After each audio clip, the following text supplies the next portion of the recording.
Good day and welcome to the African News broadcast from Canada. My name is Sandra Asante. Top stories.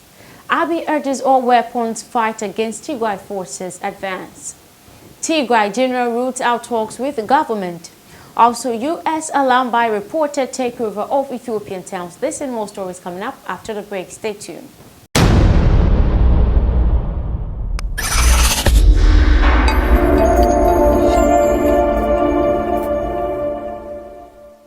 You're welcome back from the break. Thank you so much for staying with me. To a very first story, Ethiopia's Prime Minister Abiy Ahmed has urged his supporters to use any weapons they have to stop an advance by the Tigrayan forces. Mr. Abiy said it was the duty of citizens to block, destroy and bury the forces of the TPLF.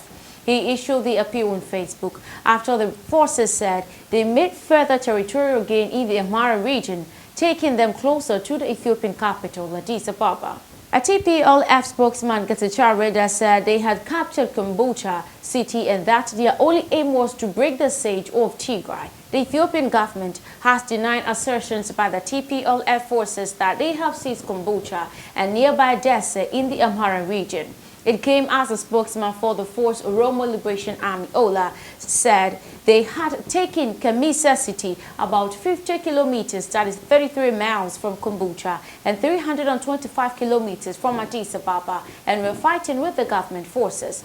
Communications with the Tigray region are largely blocked and separately needed to hasn't been getting through. The United Nations estimated that 400,000 people in the region are living in famine-like conditions a year after the conflict began. Still in Ethiopia, United States Secretary of State Antony Blinken said the U.S. is alarmed by reports of the Tigrayan forces has been taking over two key Ethiopian towns of Addis and Kombolcha. Continued fighting prolonged the dire humanitarian crisis in the northern Ethiopia, he said in a statement on Twitter, urging all parties to stop military operations. On Sunday, Prime Minister Abiy Ahmed appealed to his supporters to use any weapon they have to stop the advanced Tigrayan forces. Thousands have been killed and many more faces famine-like conditions, and millions have been displaced by the continuing fighting since November last year.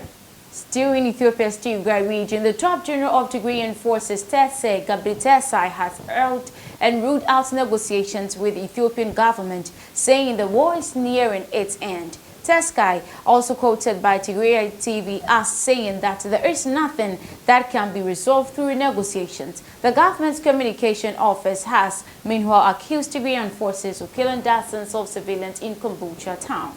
There is no independent confirmation of the claim, and the forces have repeatedly denied targeting civilians.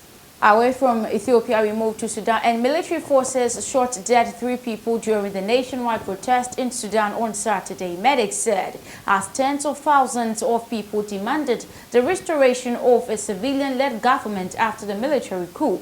Sudan's Central Doctors Committee said the 3 protesters were killed by troops in the capital Khartoum city of the Omdurman during the nationwide protest after the military coup.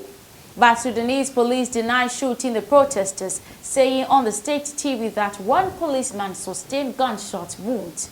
People carried Sudan's flags and chanted military rule can't be praised, and this country is ours and our government is civilian, as they march in the neighborhood across the capital. The protesters have called for a return to a path to democracy and rejected military measures and demanded the release of detainees.